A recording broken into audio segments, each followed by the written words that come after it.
Welcome to The Daily Grind, a Bluff City Media daily podcast. Stepping up to the microphone is your host, Luke Hatmaker. Grab your favorite morning brew, and let's get to the show.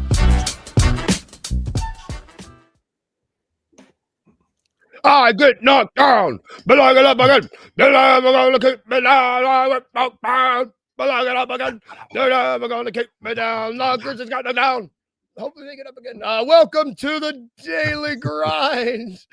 I am your host, Luke Hatmaker. We are presented by FanDuel, and I don't know if you know, but I pointed the right way.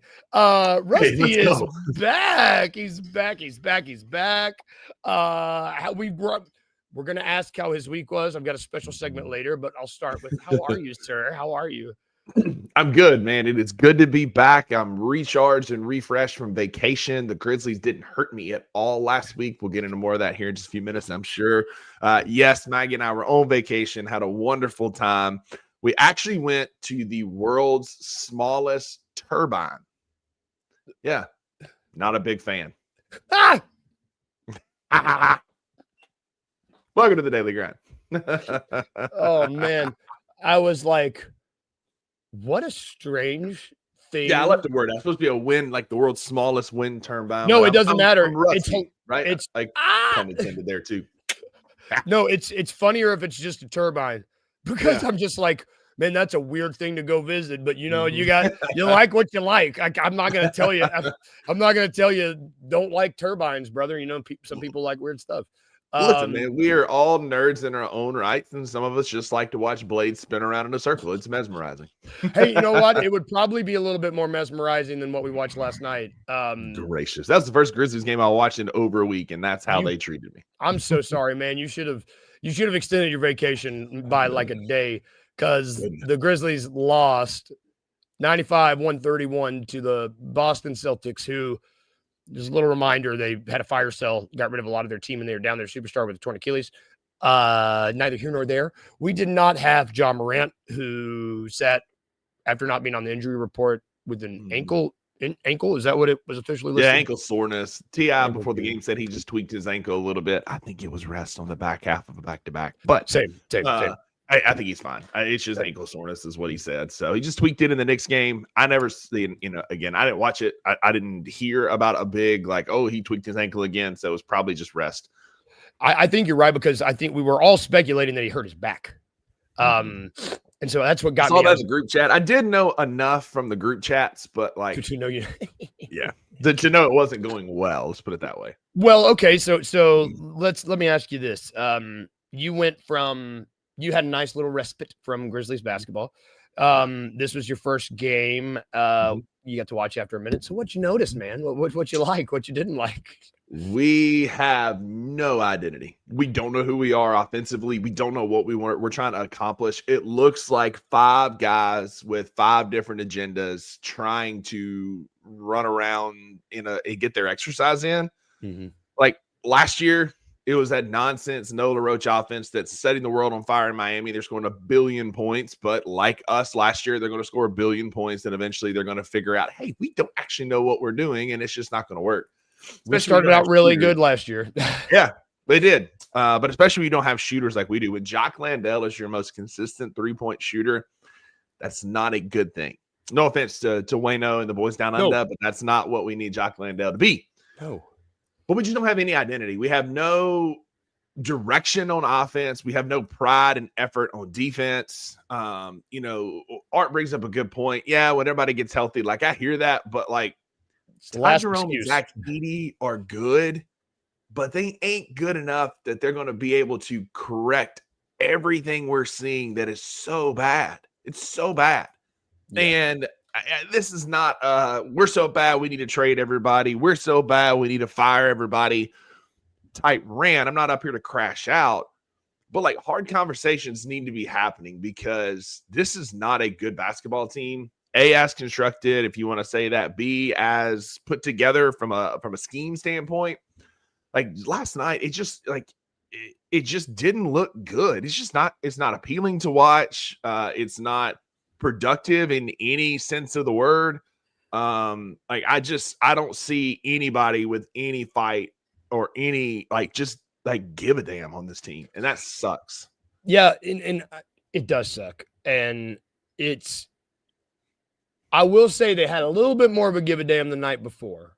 That being said, you don't want it wishy-washy. We don't want that sort of variance. Now, I've got a question for you. Do you think? I mean, we're talking about Edie and Ty coming back. I mean, obviously there's other questions, but do you think part of the reason that everyone seems directionless is because all but maybe, I'm going to be generous and say all but two of them are playing out of position? Like in terms of, I mean, like right now, I've got Jock maybe, and this is not a knock on Jock. I need everyone to know this. I think, does he play more than 15 minutes when we're healthy? Luke, he should not. Yes. But he will, because we're too busy trying to be cute. We have a coach, and I like Tomas. I like his system. I've seen all the videos. He's a hoops head. He's an analytics nerd. Like, I hear all that. We have 80 plus years or whatever of data from what works in the NBA. And we have this guy sitting up there acting smarter than everybody while we're getting our brains beat out night in and night out. And he's just up there real smug, just like, we got to execute better. We got to do this better. Do that. Like, brother, like we spent the last 2 seasons more worried about being cute than winning basketball games, and it's biting us in the ass.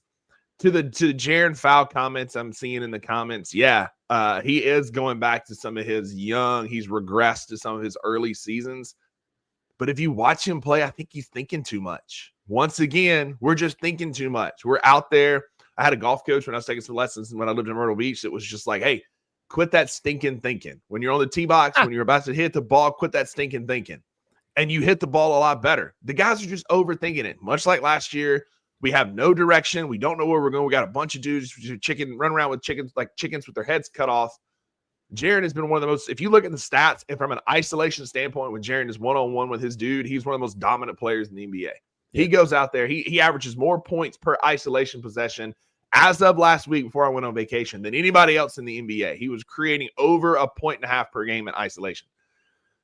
And we go away from that. Like, we're not allowing him to do what he does best. And I think guys are out there overthinking it. Everybody is. And it's time that we just, like, honestly, like, Ja and Jaren need to take the bull by the horns, go to T.I. and say, look, we're the dudes. We're the superstars. We're tired of sitting on the bench. Once again, we're in yet another season where we're in the bottom of the league, the basement of the league, in our starter star minutes, like night in and night out. We've got way too many minutes with Cam Spencer and John Conchar and Santi Aldama playing their best players. But again, our coach knows better than everybody else. And so that's what needs to happen. But I don't know that it will, because neither of them are alphas like that. You mentioned the minutes. I think I saw last night. I think it was something like Ja Trip and Said are averaging like less than 6 minutes together on the court. And once again, we're being cute and not playing winning basketball. That's our 3 best guys. And like, if you look, I don't think it's that hard. You're talking about, it's like we're trying to be cute. You want to know what's not cute? You go look at the teams that are winning. You look how they're distributing their minutes. And it's not that hard to figure out what to do. You play John, you play Jaren over 35. You play Santi, you play Said over 30. You got Wells at 25, Edie and Ty 22, 23. KCP maybe as a 20-minute guy off the bench, and Jock is 10. That's what you do. And it's like, I get that Vince, I get that Cam, I get that these guys who are playing really well in Tomas' system, that means they don't get minutes. But guess what? They're not as good as these guys. Well, maybe KCP is kind of playing not well, but like, those are the 9 guys that you should be playing, in my opinion. Yeah. I mean, if we fast forward to the end of November, let's say that. Yeah, I agree. That's who should be playing, but our coach knows better than everybody else. And so they're not going to be doing that, right? We're going to still be saving these guys short hockey line style changes where you go play for short bursts. It's like clockwork, man. Like, you play 4 minutes and then you got Jalen and you get Santi coming in, you get Cedric coming in, right? Like, it's just, there's no continuity. It's hard to get in a rhythm. Basketball is a rhythm sport. The hockey line thing, it makes sense in a vacuum, right? Like, guys go play really hard for 4 to 5 minutes. We pull them out. We put other dudes in. what we've shown so far this year is our dudes, we don't have great shooters. Like nobody's shooting the ball excessively well, exceptionally well right now on this team. Nobody is getting in a rhythm and finding their ability to create and score the way that they do. Jaren in isolation. They don't have time. They don't have time to get in a rhythm. Ja doesn't have time to be able to get his shot kind of flowing. A. B. I saw a stat yesterday where he leads the league in help defenders on his drives. And it's not even close. And it's because nobody has to stay honest because nobody's shooting the ball exceptionally well. So there's plenty of blame to go around. I'm not going to sit here and say it's only Ja and Jaren. It's only T.I. It's only ZK. It's only, whatever. There's a lot of things that need to be fixed with this basketball team. And if vacation taught me anything, it's that I am going to take a deep breath. I'm going to not allow it to impact my mental health because it very easily could. This team is not good. No, not good. Not right now. We are we're not. I'm trying to be nice. We remind me of we play really fast. I mean, but we're not. We're like the Hornets teams from a few years ago where they played really fast, but they weren't very good. That's it. And we're fourth in pace right now, in big right? games. Yes. Us last year in big games. And we couldn't beat good teams because we were doing this goofy shit, trying to be cute and be trendsetters in the NBA. And all I'm asking as a Grizzlies fan is be normal. We know what works in the NBA. Play your best players the most amount of minutes. Pick and roll with your best players. Jaren and ISO. We know what works. Why are we trying to be cute and it failing yet again? At some point, you got to say, look, this was a fun experiment. It was awesome to try. It didn't work. That's the whole part of science, right? You test hypotheses. That's part of what scientists do. We tested this hypothesis and it doesn't work. It hadn't worked yet. It's not getting any traction. I don't think it's going to work. And that's great.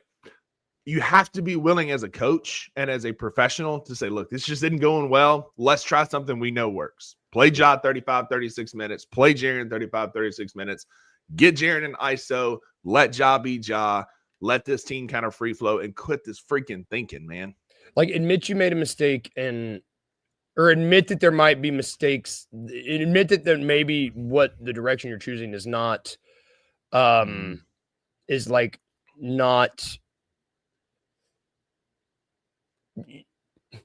Because the last person that made a pretty big mistake and let something spiral out of control, well, they traded Luka. Nico got fired, and then the owner was like, "My bad." Don't let it get to that point. Bring everybody in a room. Figure it out.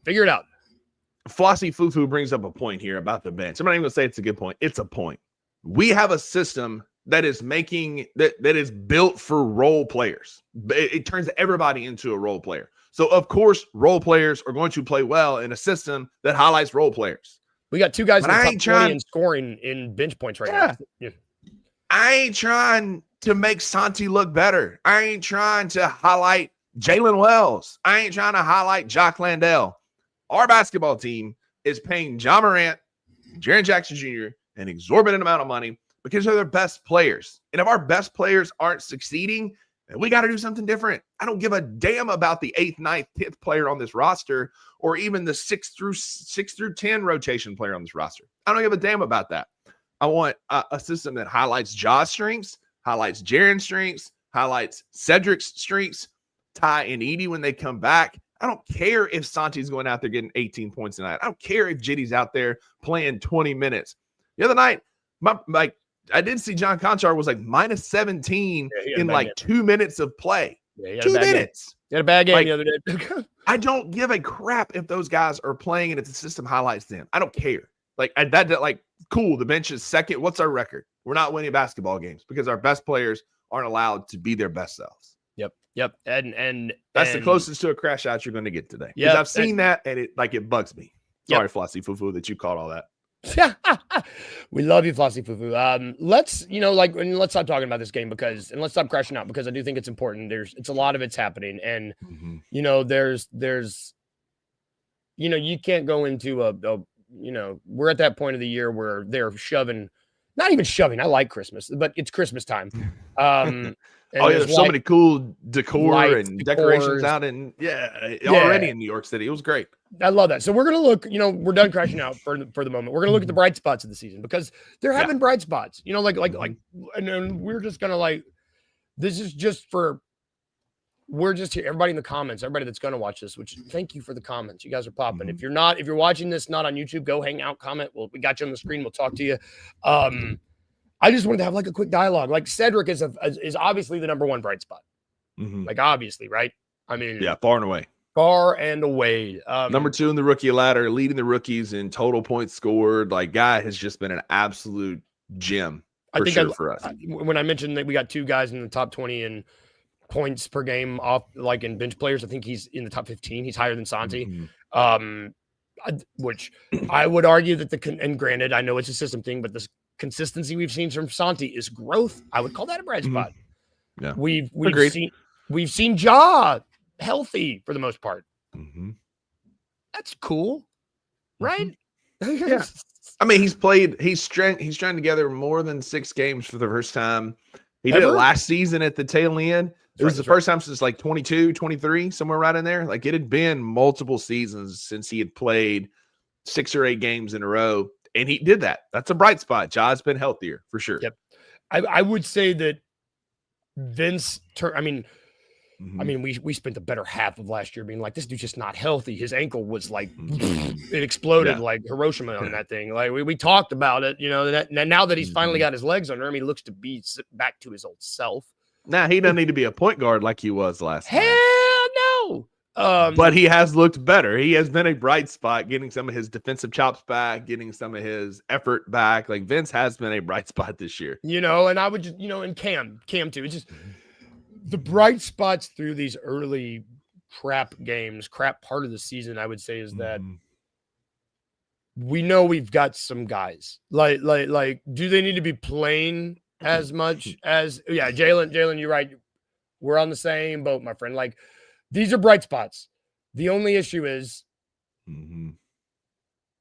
are they bright spots because they're playing so damn much? Who knows? But to me, it's just nice to know that, when you make these small tertiary moves, when you draft a guy, it seems like we hit on all of these this year, which makes me happy. Despite all the crap, we could be 1-11 like the Wizards. We could be homeless, like Jaren infamously said. Woo! We are at this point a bad team. But I wouldn't say we're in the dregs like some of these guys just yet. We're not the Brooklyn Nets who drafted 5 first-round players and none of them are playing or doing well. We're not them. I wouldn't say we could always be homeless, but to get back on the Christmas metaphor, you could have a tree with no lights, and you're just in the woods at that point. Yeah. Yeah, I appreciate this segment for sure. I think there are things that we have seen that are good. Yeah, we're 6th currently in pace. We won't talk about what our offensive rating or our defensive rating or our points per game or any of those things are. But we are 6th in pace. We're playing fast. It doesn't say bright stats. It says bright spots, not stats. Fast. That's a bright spot. We're playing fast. We're playing with pace and intensity, accuracy and aggression. Not and so a lot much. of people. We're playing with pace and intensity. We're playing a lot of people fast, like a children's soccer team. Yep. Bright spots. I love the Memphis all black throwback, the teal black, incredible. The city edition jerseys, the light blue Isaac Hayes, major bright spot. We're gonna look awesome. Yep. Our NBA Cup court. I was at the first Cup game. The last game that I went to in the Forum was on Halloween. 10 out of 10 court, way better. It was awesome, way better than some of these other ones that we've seen. Another bright spot. Let's see what other bright spots did I write. Speaking of bright spots, that Minnesota Timberwolves court was pretty bright. Did you see it? The green one. Oh my god, yeah, the highlighter green. Thinking, I'm colorblind, brother. That thing cured it. It's just whoa, green. So that's what green looks like. That's green. Another bright spot. I freaking love Omax and his pace and his effort and his energy. I have enjoyed the crap out of watching him play. I hope that he gets, I told Maggie last night while we were watching, I hope that we get a full contract for Omax because he plays like he cares. He plays, his give a damn is up higher than most of the team. First round pick with pride. He's got pride. Yeah, Former first round that's pick it. who's like, I got traded. I got waived. I got pride. Mhm. It's nice. And I'm on a friggin' 2-way deal right now. Like, I need to go earn it. Yes. Again, Yes. he is our Jamichael Green. Love J Mike. And he's just that energy guy off the bench when you're like last night, like the effort was going down. We were just body language was poor. We were just getting punked once again. And Omax came in and played like his hair was on fire. And within 3 minutes, I was like, all right, you know what? Like, this is great. Like, I like Omax. Yep. So another bright spot I would say is Omax's effort and give a damn factor for sure. Yeah, and is it unfortunate we didn't mention the top 2 guys in the team? Maybe, but that's okay. We're finding our bright spots. Which we got great news about Zach Edey. I told you that I've been saying all along it's going to be around Thanksgiving, and it's looking like it's going to be around Thanksgiving when he gets back. He's being ramped up. Great news. I think it's good news about Brandon Clark that we're he should be playing real basketball by the end of the year. That's good news. Ty Jerome is some of the reporting I saw on Twitter is actually starting to get some cardio in, and we saw him doing some dribbling. Great news. Like, we're getting some good injury news. So those are bright spots, Luke. Yeah. Bright spots. They're important. Speaking of not bright spots, I don't know. Before we take a break, I surprised you with this because I saw it right before we came on. We're gonna bring this segment back really quick. It's would you make that trade? This is really funny for me. Maybe not funny. No. Out of all the trades that I have seen that disrespect, I would say, I don't know. Let me just tell you. So this is a trade with the Kings, which, according to their coach, they are not tanking. They are trying. You'll see. We'll see. The trade. I feel dumb leading with it. Ja Morant Okay. to the Sacramento Kings for Malik Monk, Dennis Schroeder, Devin Carter, 2026 first round pick, top 3 protected, and a 2030 first round pick. So you get in a first round swap. So you get 2 first, Dennis Schroeder, Malik Monk, Devin Carter. I'm like not even entertaining that, man. Get out of here. Miss me with that. Are you kidding me? Like, no, I wouldn't. Like, first of all, like, the only player that I want out of Sacramento, I'm well documented, is Domantas Sabonis. Yeah. It starts and ends right there, but absolutely not, man. But man. You trade Ja for a bunch of bums, there ain't going to be any protection on a top 3 on a first round pick if we're trading Ja. You can take a hike with that, brother. Like, that one's almost as bad as Bill Simmons literally saying that we should trade Ja Morant for Tyler Hero and Terry Rozier, who's never going to play in the NBA again. So like, Bleacher Report one up them a little bit. It's so funny. You scroll down, you literally just go down one. You're like, oh, cool. I mean, that's that's one of the better packages you've seen if you have to look at a package. And then you scroll down and it's like Miami Heat, Tyler Hero, and Fontecchio for Ja. They think we're dumb. And again, this is our front office's fault. They think we're dumb because we look dumb right now because of how bad this team is playing, the product that we're putting out there. So, yes, they think they can go and fleece us because we look dumb and we're doing dumb things. And so when you play stupid games, you win stupid prizes. Yep. And that's where we're at, is we're getting these trades. It's like if it looks like a bad duck and it talks like a bad duck, it most likely is a bad duck. I mean, that's it. Mama always told me if you run with pigs, you'll smell like pigs. And right now we smell like pigs because we ain't playing good basketball. That's for sure. And speaking of the Kings, that's the next game I have in my season ticket package. It's next Thursday. It is a movable force against a stoppable object. And it's going to be ugly basketball, but I'm going to be there. Dude, next Thursday? Is it home? Mm-hmm. Yeah, it's at home. It's a 7 p.m. tip. Maggie can't go because she's got to work. Take my buddy Ryan. Woohoo! I might show up as Grizz. I'll take the mask off and I'm like, just to give some life to it.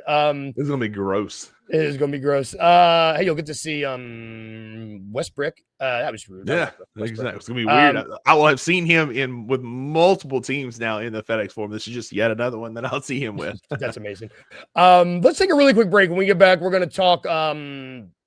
I'm going to recap the other games because was kind of a chalk night until late last night. So we will take a real quick break, talk that, and then we will talk Thursday night football right after this.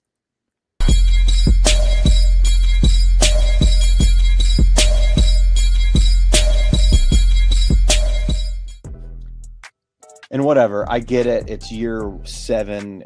We've heard it a lot, but literally everything is always the same. It's the same quotes after we lose a game. It's the same quotes after we win a game. It's the same quotes on his coach's show when somebody's questionable injury-wise. Oh, well, they need to prepare for 3 quarterbacks. We're probably going to play all 3 of them. It's the same freaking every time I see a hype video from the locker room and he's giving a pregame speech, it's the same damn pregame speech. For 60 minutes, relentless effort, do your job. It's the same thing every time. Freaking ChatGPT a hype speech or some shit. I'm so sick of hearing the same stuff. We should have got rid of him 3 years ago. Whoa. I don't know Whoa. about that. Whoa. I'm not going to go there. Tune in to Tigers Untapped with your hosts, Trey Lasley and TJ Willis, every Tuesday at 3 p.m. on the Bluff City Media YouTube channel.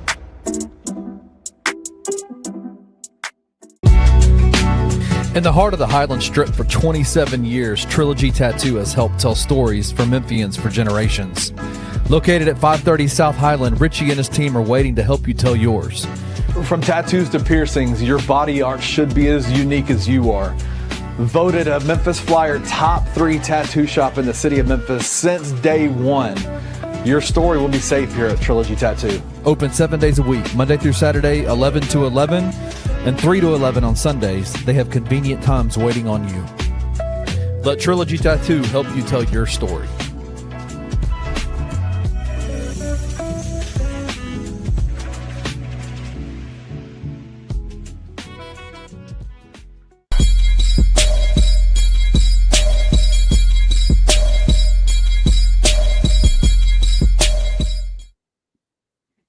And we're back. Man, Tigers basketball could not have gotten here at a better time because all these poor Memphis guys be crashing out, so man. sad. I feel it. Sad. That one, I feel like I get sadder ones every time. It's like, oh, man, come on. I mean, is he wrong though? Because it's the same script for Memphis football every year. They usually lose to food. I'm looking at you, Rice, and play their way out of the playoffs. Like at some point, mid to late season, they are in the driver's seat for the Group of 5 playoff spot, and then they boo-boo the bed.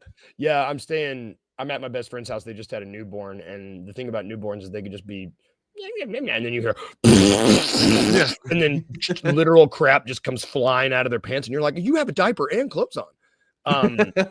That's what Memphis does. That's Memphis football in late October, early November. Bummer City, man. Bummer City. Welcome back to the Daily Grind, where we are presented by Trilogy Tattoo. You saw their commercial. We are also presented by Grind City Brewing. They're awesome.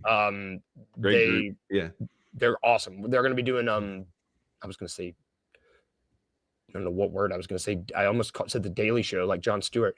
They're going to be doing sorry, John. They're going to be doing viewing parties. That's the word I was looking for throughout the season. So stay tuned for those. We're also big things coming there for sure, and be on the lookout for an exciting Bluff City Media event next week. What? Details to come. What? Lucky for you. I don't Called a teaser. I love teasers. I love that. It's like proper teasers. We're also presented by FanDuel Sportsbook. They're great. We're going to be heading on over there here in a second. But first, we do need to talk about some other games that happened yesterday real quickly. It's the Daily Grind, Daily Ricky Rewind. I know he's been over your shoulder all day, but I just saw it Stone Cold and got really excited. Yeah, he's just hanging out with me, man. Shout out to Grind City Brewing, who they were cleaning out, and Zach was like, they were getting ready to throw it out, and Zach Callahan was like, I know just where Stone Cold belongs. And he's right. He's absolutely right. You were doing the Lord's work saving Austin 316. Okay. Hornets beat the Bucks. I'd say that's a little bit of an upset. Pistons beat the Bulls. This Pistons team is 10-2. They are really good. Magic beat the Knicks. Knicks were on the second night of a back-to-back. Magic playing better ball. Cavs beat the Heat. Rockets beat the Wizards. Trailblazers beat the Pelicans. Had a couple guys get ejected in that. The Suns are playing better ball. It's wild that right now our draft pick is worse than the one we would get from Phoenix. I hate it. Really hate it. Warriors beat the Spurs. Thunder blew out the Lakers. Hawks beat the Kings. And really the big game. It's not even a big game. The main game / main performance was the Nuggets beat the Clippers. And Jokic put up a 50-burger, 55, 12, and 6.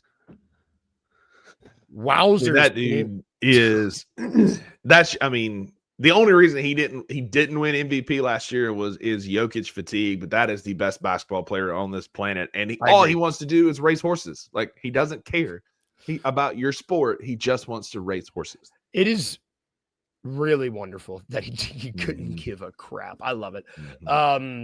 Yeah, we'll see. I mean, I don't know. I think Denver's good. Obviously, hashtag Denver's good. Let's talk about shocker. The Nuggets. Good.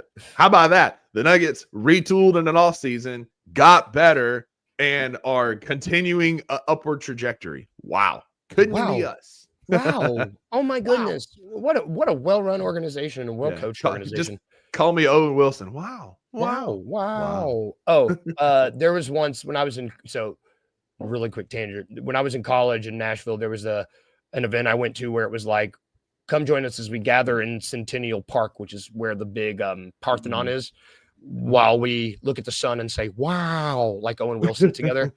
And brother, there were 300 people here and they were all just like, wow. It's amazing. I'd have done that in a heartbeat, man. That's me. I was like, you kidding? And it's free? Yeah. I'm going. You just have to say, wow, I'm going. Wow. Let's talk about something that is probably not going to be wow. We got a football game tonight. And it's a bad team versus a good team. And if you want to head surprisingly good team, if you want to head on over to FanDuel Sportsbook, you can look at the line is big. The spread, the money line, the New England Patriots are favored minus 850. The spread 12.5. Yeah. Over under is 43.5. I mean, the Patriots are 8-2. Are they the 1 seed right now? They are nuts. I'm getting the MVP odds pulled up right now. I believe Drake May is in. He's been so good. Favorite. He is tied.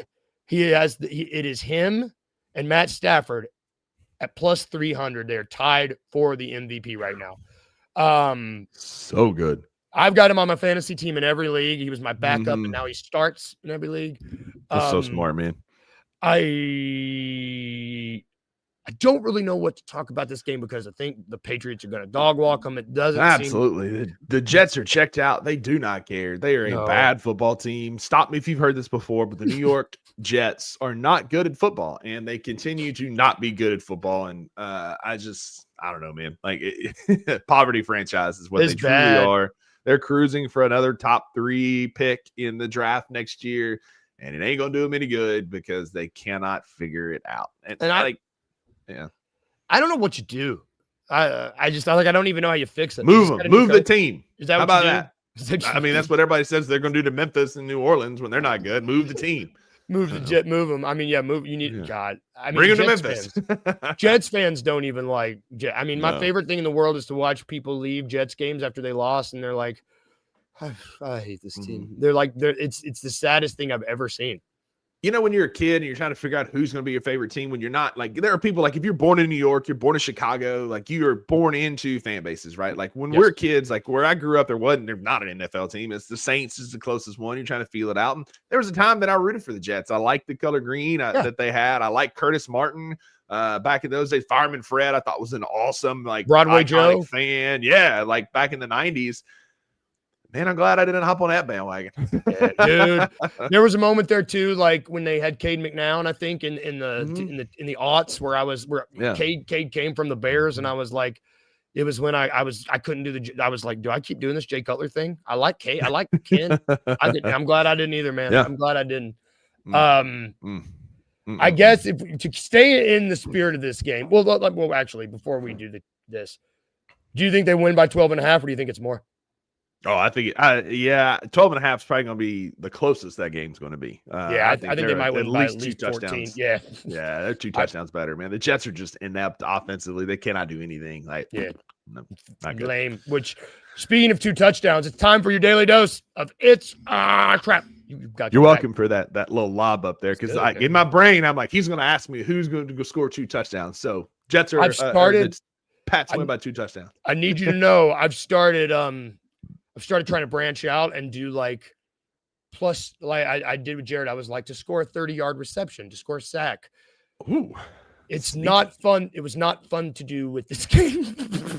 I was like, we're sticking with what we know. So yeah, the game's called It's Trap, named after Admiral Akbar. You know him, you love him. He's the man. It's sponsored by FanDuel. I'm going to give you 3 odds from FanDuel. You just got to tell me which one's a trap. You know the rules. Let's do it. We're going to do New England Jets to score 2+ touchdowns. So who have the odds to score 2+ touchdowns? Which one of these is a trap? Is it Travion Henderson to score 2+ touchdowns plus 340?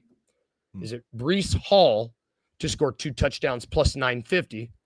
Or is it Hunter Henry to score 2+ touchdowns at plus 1,000?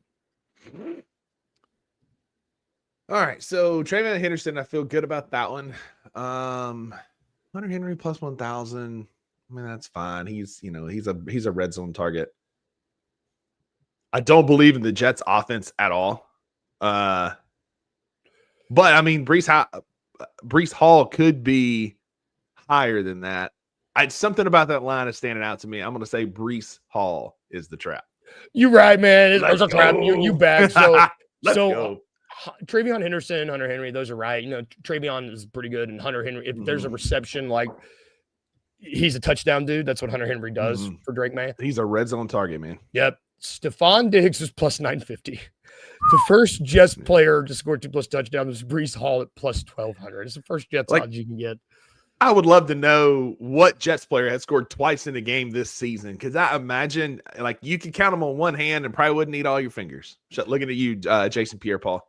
How about that for a throwback? Watch out for them fireworks. Man, you just pop, it goes crazy. I learned in Armageddon, you put your hand around a firecracker, it goes pop. You learned that in science class. Before we get out of here, this is a brand new segment that I'm going to introduce occasionally. It is called, I wish I had a captain's hat. It's called Travelogues with the Daily Grind, where we talk about where we're visiting. And by we're visiting, I mean where you have been. You have been on vacation. And you had quite the time. You and Maggie, you guys got to go to the Big Apple. Or no, you didn't go. Yeah, you went everywhere. You went to the Big Apple. You went to Boston. You did a Northeast tour. Just give me the highlights really quick before we get out of here. Man, it was amazing. She's such a fun travel buddy. Like, we just had such a good time. We flew to Boston and we spent a few days in Boston just seeing like the sites, history there. Did you go to Salem?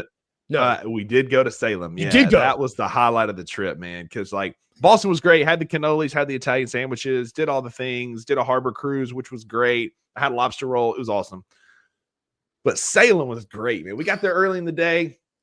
Kind of walked around, toured the town. It was still had some Halloween. The foliage was there. They're kind of transitioning to Christmas, but like so many cool little Halloween shops. And then we did a walking tour with this guy that Maggie found on a podcast she listens to. Oh, cool. 10 out of 10 experience. She was super knowledgeable, really easy to connect. We got to see all the sites of like where the trials happened, where they were held in prison, where Giles Corey was pressed, like all the different parts of the story. It was so amazing. Cool.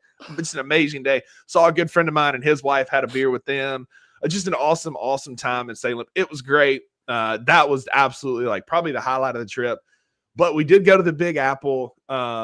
As a city, New York is just, man, it's so congested, so many people, so many buildings. Like Boston, like they have green spaces every so often. They've done a better job of maintaining some of that. New York is just so busy. But we did go to One World Trade, saw the 9/11 Memorial, which was super cool to see. Rockefeller Plaza, which was really cool to see. But the two things we did, the whole reason we went was to see Harry Potter and the Cursed Child on Broadway. It was fantastic. Really well done. The magic parts of it. There were so many cool things. No spoilers, but it was a great storyline. It was really, really cool. But we just randomly, we stumbled upon these signs, and there was a bunch of people there going to see Hamilton, but we saw these signs, and it was like, we were like, oh, cool, they're hyping up Stranger Things. Yeah, we're excited for season 5, season finale, blah, blah, blah, coming up. We get back to the room, and Maggie finds on Instagram that it's a freaking Broadway play. Nuts. It's a prequel to the whole series. And we were like, done. So we found some great tickets, great seats. That was like, the Harry Potter one was awesome, but that was the coolest thing I have ever seen in person. It was scary. It was intense. The Mind Flayer makes an appearance. Like, there's so many cool elements. And it's like the prequel to the Henry Creel story when they move into the house in Hawkins and all that kind of stuff. Oh, cool. So you get to see like a young Joyce and a young Hopper. You get to meet like Dustin's parents, Louis Sinclair's parents. Like, there's all these cool little side stories. 20 out of 10. Like, can't even hype it up enough. I didn't know this existed. We didn't either. We just stumbled into it. It's the most awarded play on Broadway right now. It's won more Tonys than any other play on Broadway right now. Really? It's killing it. It's fantastic. The actors were great. Special effects were like incredible. Scary as hell. Like, it was awesome. It was incredible. And you're on your Stranger Things. You're on your Stranger Things rewatch too. So it was like, so we finished it now. It makes sense. And then they said, I saw on Instagram now, when you do something like that, you're targeted forever. Ever. And Maggie and I are not looking at any spoilers. We haven't seen any trailers. They played a trailer for us in the theater. It's part of it. Like, here's your thing. That's the only trailer we've seen. But I didn't see one of the actresses talking in some little ad for it or whatever. And she said there's a lot of Easter eggs for season 5 in the play. Oh, so when you watch season 5, she said, after you've seen the play, you're going to be like, oh yeah. And vice versa. If you watch season 5 and then come see the play, you'll be able to connect some dots. So I'm so excited about cool. that. I saw that this morning. Like, I'm excited about that. That's so cool. It was incredible. I mean, it was the coolest thing. They had a Demogorgon. Like, they had all these things in the freaking play. Like, the special effects were wild. Man, it was the coolest production I've ever seen. And that was the first play I'd ever been to was Stranger Things on Broadway. It was going to be Harry Potter. I was in some plays in high school and middle school, whatever, which was fun. And in college, some a little bit, but like never really went to any. I've never been to the Orpheum or plays or anything like that. I've been missing out, man. I'm not a huge musical guy, so that's part of it. And neither of these were musicals, but like, I think going to see if you have a well-produced actual, especially if they can do spooky and special effects really well, that's done well. That's the best live theater experience you can see. It's so fun. It's worth going to New York, even if you just fly up there, go to the Stranger Things play, and fly back. Absolutely worth it. It is the coolest thing I have ever seen. Man, oh God, we're gonna have when Stranger Things comes out. We're gonna have Stranger all day, every day. We're going to be doing we might just call the Daily Stranger Things, the Hawkins. Yeah, at least on Tuesdays. Tube and Tuesdays is going to be a lot of Stranger Things content coming up because y'all know that we love Stranger Things around here. It's one of the greatest shows of all time. Yep. And the play just further solidified that, man. It's just like, golly, it's awesome. It's so love it. I love it. I needed to hear about your trip before we got out of here. And we're going to be doing that anytime we're traveling. I'm traveling, but I'm with a newborn baby and friends, so I don't need to talk about that. Ignore the wall of power tools behind me. I'm totally fine. Everything's fine. That's going to do it for our show today, y'all. Thank you guys for tuning in. Rusty, good to have you back, brother. Yeah, good to be back. We got a full slate, right? $2 today, 11. Saying at 1. It's gonna be a fun $2 show. Drew's gonna give me some highlights, some headlines about the Grizzlies, and we're gonna kind of talk through that because again, I haven't really watched anything, so this is gonna be a good show. Y'all tune in. Drew's been bummed out too, so this is gonna be good. Yeah, it's gonna be really good. Tune in. Make sure you tune into that. You're not gonna want to miss that. Also, thank you to our sponsors. Thank you to FanDuel. Thank you to Grind City Brewing. Thank you to Trilogy Tattoo. We love all of them. We love all the comments. Thank you guys for chatting, like, and subscribe if you haven't already. We'll be back tomorrow. And if we can leave you with anything, remember 2 things. 1, be a little bit weird, just a little bit like Stone Cold, like Deadpool, like these power tools behind me.